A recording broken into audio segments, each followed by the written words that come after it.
대화가 필요해. 우린 대화가 부족해. 소통 문제가 있는 게 사실 아닙니까, 여러분? 잠깐만요. 대통령께서 여러 가지 시스템을 바꾸어서라도 소통을 적극 하겠다고 하셨기 때문에 그렇게 되리라고 생각을 하고. 기업인이라고 해서 피해를 받는 것도 안 되겠지만 또 기업인이라고 해서 역차별을 받아서도 안 된다고 생각을 합니다. 대통령 말씀도 저는 옳다고 생각을 합니다. 법무 준칙이 있는 모양입니다. 이것을 깨고 할 수 있겠습니까? 그러나 경제인들이 경제비 극복을 위한 역량을 총집계를 해야 될 필요가 있다는 그저 그런. 우리 지금 만나. 당장 만나. 또 뭐 김무성 대표는 뭐 언제든지 만날 수 있습니다. 네, 만나겠습니다. 어저께 대통령께서도 언제든 만나겠다고 말씀하신 만큼 앞으로 정기적으로 만나서 격이 없는 대화를 통해서 국민들이 걱정하시는 부분을 없애도록 그렇게 하겠습니다. 우리 지금 만나. 자, 두 분 빨리 만나십시오. 자, 국민들도 아마 그 부분을 바라고 있을 텐데 당청 간의 불협화음이 나오면 그 피해가 국민의 어떤 여러 가지 부분으로 드러나기 때문에 두 분이 잘 화합했으면 좋겠다는 얘기들이 나오고 있습니다. 자, 그 다음에 이 KY, 어제 저희가 단독으로 처음 이 KY가 누군지 보도를 해드렸었는데 이 가운데 있는 바로 음종환 청와대 행정관, 지금 실세로 꼽히고 있는 이 행정관의 이야기까지 오늘 자세히 한번 또 다뤄보겠습니다. 자, 일단 천상철 차장, 오늘 김무성 대표의 신년 회견이 있었는데 들어보면 결국에는 청와대의 어떤 박근혜 대통령의 기조를 그대로 좀 서포트하는 느낌이었다. 이런 게 좀 있었죠? 그렇습니다. 신년 회견의 주요 내용은 대부분 경제로 채워졌습니다.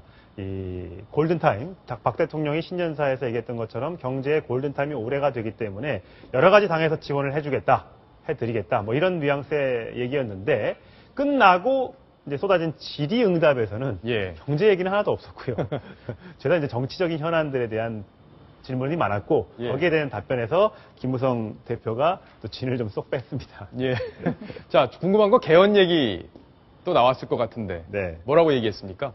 일단 이렇게 얘기했습니다. 우리 국가의 먼 장래를 볼 때 개헌의 필요성은 우리 모두가 공감을 같이 하고 있다고 생각한다. 하지만 지금 당장 꺼야 될 발등의 불이 우리 앞에 와 있다. 미래 세대에 큰 고통 안겨주게 돼 고민하는 것.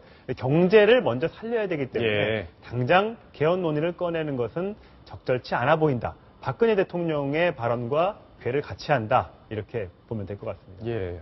자, 김무성 대표가 박근혜 대통령의 뜻을 굉장히 이번에 존중한 그런 회견이었다. 이런 평가가 지금 나오고 있는데, 자, 문제는 수첩입니다. 수첩. 지금 수첩 때문에 청와대도 시끌시끌, 또 여당도 시끌시끌합니다. 수첩 속에 있었던 K와 Y, 이 두 사람의 문제 때문인데 김무성 대표 오늘 직접 입을 열었습니다. 수첩 메모는 어느 자리에서 이 이야기를 들었습니다. 하도 황당한 이야기가 되어서 이것을 메모를 했습니다. 그런데 너무 황당한 이야기이기 때문에 뭐 신경 쓰지 않고 있었는데 뭐 본회장에서 다른 걸 메모를 찾다가 그게 찍힌 겁니다. 그런 음해를 당하는 것도 사실 참 기가 막히는데 뉴스를 보니까 제가 의도적으로 그것을 사진에 찍히기 위해서 그렇게 했다. 이렇게 또 누명을 씌우는 것도 저 참 기가 막힙니다. 그래서 그렇게. 자, 지금 누명을 두 번 썼다 이렇게 좀 억울한 심정을 토로를 했는데, 자, 천상철 차장 보기엔 어때요? 본인이 이제 누명을 썼다고 억울하다고 하는데 언론들의 근데 사실 김무성 대표가 어쨌든 정치 뭐 9단은 아니고 8단쯤 된다고 치면 뒤에서 이렇게 사진 기자가 찍고 있을 거라는 걸 몰랐을까라는 사실 생각도 하게 되거든요, 사실. 그런 면에서는 뭐 의혹을 살 만한 부분인데 어쨌든 본인의 해명으로는 이 수첩을 넘기는 과정에서 그 장면만 딱 포착이 되는 바람에 찍혔다. 그리고 하도 황당한 얘기라서 메모를 잠깐 해놓은 건데 그거 별거 그렇게 신경 쓰지 않는다. 이렇게 얘기를 했습니다. 근데 아시다시피 이제 사건의 배우가 그거를 얘기한 사람이 드러나지 않았습니까? 예, 청와대 행정관이죠. 음종환 행정관인데. 그동안에도 사실 청와대와 당 사이, 본인과의 사이를 이간질하는 사람이 있다. 이런 얘기를 했었던 적이 있기 때문에 혹시 그 이간질을 한 사람이 혹시 이 행정관이 아니었을까라는 추측을 한번 하게 됩니다. 예. 김무성 대표가 그런 얘기를 많이 했죠. 나는 박근혜 대통령하고 사이가 좋다. 그런데 누군가가 청와대에서 꼭 이간질을 한다. 이게 바로 음종환 행정관일 수 있다. 이런 말씀이신 거죠. 자, 일단은 음종환 행정관이 이번에 이제 얘기를 했잖아요. 배후에 문건 유출 사건의 배후에 김무성, 유승민 두 사람이 있다 이런 얘기를 했다는 거를 이준석 비대위원이 김무성 대표에게 얘기를 해줘서 김무성 대표가 그걸 메모로 적었다 이런 내용인데 이준석 비대위원이 오늘 저희 돌직구에 출연을 했습니다. 그래서 이번 사건의 전말을 털어놨는데요. 직접 한번 들어보시겠습니다. 김무성 대표와 유승민 의원이 뭐 배후에 있다라고 하면 저는 이건 말이 안 되는 얘기라 생각했거든요. 왜냐하면 이게 성립하기에는 너무 비약을 많이 거쳐야 되기 때문에 지금 뭐 어떤 청와대 측 인사 중에서 이런 당 쪽을 배후로 지목하는 사람이 있는 것 같다. 그런데 이게 말이 안 되는 거기 때문에 좀 이건 알아봐야 되는 거 아니냐 이렇게 얘기를 했는데 문제는 거기서 저는 그러니까 이제 음종환 행정관 이름을 얘기하지 않았음에도 불구하고 그 자리에 배석했던 다른 한 분이 혹시 음씨 아니냐 이렇게 얘기해가지고 제가 깜짝 놀랐습니다. 제가. 자, 혹시 음씨 아니냐라고 물어봤다는 거는 벌써 음종환 행정관이 그런 어떤 아까 얘기했던 김무성 대표가 의심하고 있는 그런 행동을 하고 있는 것 아니냐고 인식이 있었다는 얘기죠. 그런 거죠. 예. 자, 지금 이 CG를 같이 보면서 그래픽을 보면서 사건을 정리를 다시 한번 해보겠습니다. 지난해 12월 18일에 저녁에 이런 분들이 모여서 술을 먹었습니다. 여기 한 분 더 계시는데 그분은 저희가 이제 뺐고요. 자, 이 두 분은 지금 내용을 저는 모르는 상태죠. 네. 같은 장소에 있는데 누구는 들었고 누구는 못 들었고 이제 그 차이는 이런 것 같습니다. 우리가 어디 술자리에 가더라도 뭐 옆에 있는 사람은 들을 수 있지만 좀 멀리 떨어져 있는 사람은 들을 수 없을 수도 있고요.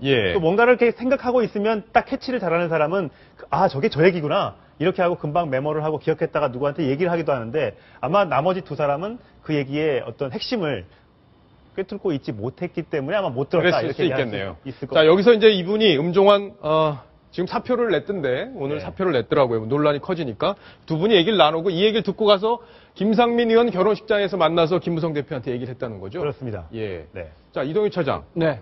요 얘기를 이렇게 듣고 술자리에서 들은 얘기를 이렇게 가서 얘기하는 거 이건 어떻게 봐야 돼요?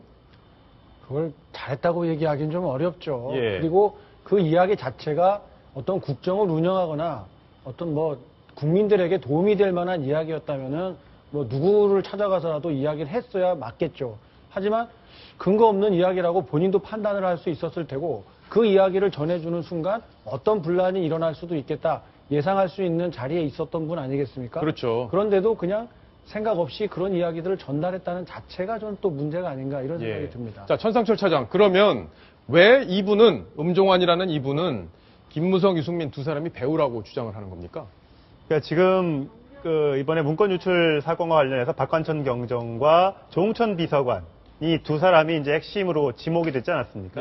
그 두 사람이 왜 그랬을 것인가? 이 조홍천 전 청와대 공직비경 비서관이 20대 총선, 내년 4월 총선에 대구 지역에 출마를 희망하고 있다. 근데 유승민 지금 원내대표 후보로 거론되고 있는 유승민 의원이 대구 쪽에 있는 막강한 실세거든요. 저기에 줄을 대기 위해서 조홍천 전 비서관이 이런 로비를 하고 다닌 거다. 그래서 이 문건을 흘린 거다. 이렇게 보고 있었다는 거죠. 그 뒤에 유승민이 있고 또 그 뒤에 김무성 대표가 밀어주고 있기 때문에 저 두 사람이 이번 그 문건 파동의 주역이다. 이렇게 오해를 하고 있었던 것이 아닌가. 자, 어쨌든 뭐 근거는 따로 특별히 없는 상황에서 그렇게 추정을 한 걸로 보이는데 자, 이동혁 차장께 질문 드릴게요. 바로 이분 음종환 행정관, 이 어떤 사람입니까? 예, 고려대 정외과 출신인데요. 1988년에 입학을 했고 올해 나이는 46살입니다. 정호성 그 제1부속실 그 비서관이죠.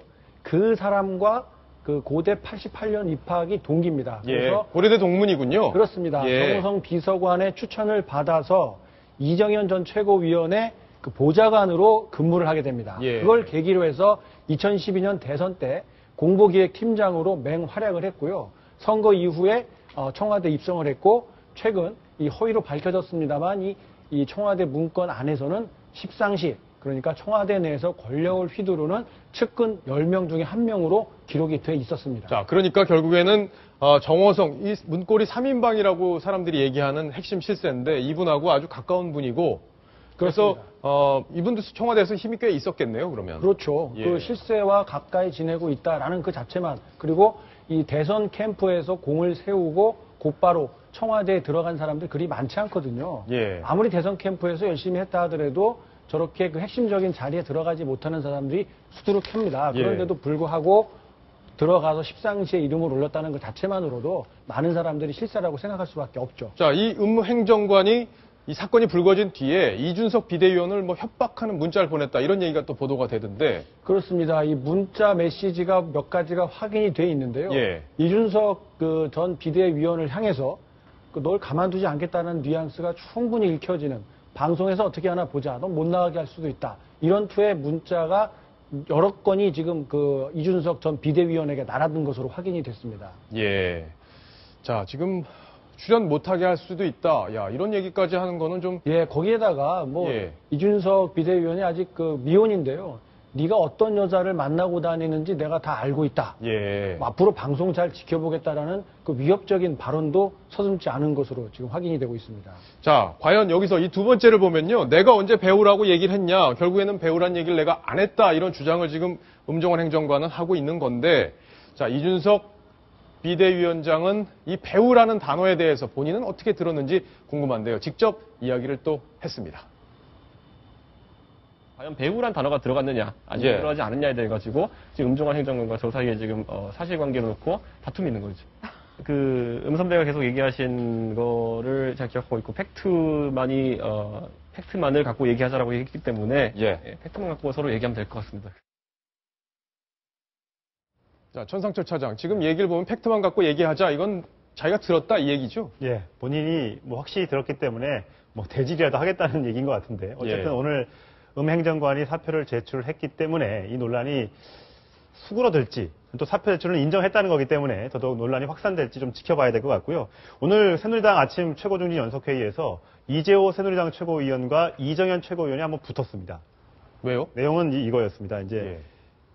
문고리 비서관 3인방에 설치는 것도 참 그런데 행정관까지 나서서 헛소리하는 게 이게 말이 되냐? 이렇게 이재호 의원이 쓴소리를 하니까 아무래도 이정현 의원의 보좌관을 지냈던 음종원 행정관이다 보니까 이정현 의원이 또 이렇게 또 반박을 했습니다. 요즘 이제 정치권에 바라는 것이 경제 회복, 경제 살리기, 민생인데 이런 거에 대해서 이런 민심을 읽지 못한다면 정당이나 정치인으로서 가치가 없다. 이렇게 한번 맞받으면서 쌀벌한 분위기가 연출이 되기도 했죠. 자, 일단은 실세로 꼽히던 음종원 행정관이 결국에는 사의를 밝혔기 때문에 이번 사건은 수습 국면으로 접어들 가능성이 높아 보입니다. 자, 이번 소식 속보가 나오는 대로 또 저희가 전해드리겠습니다.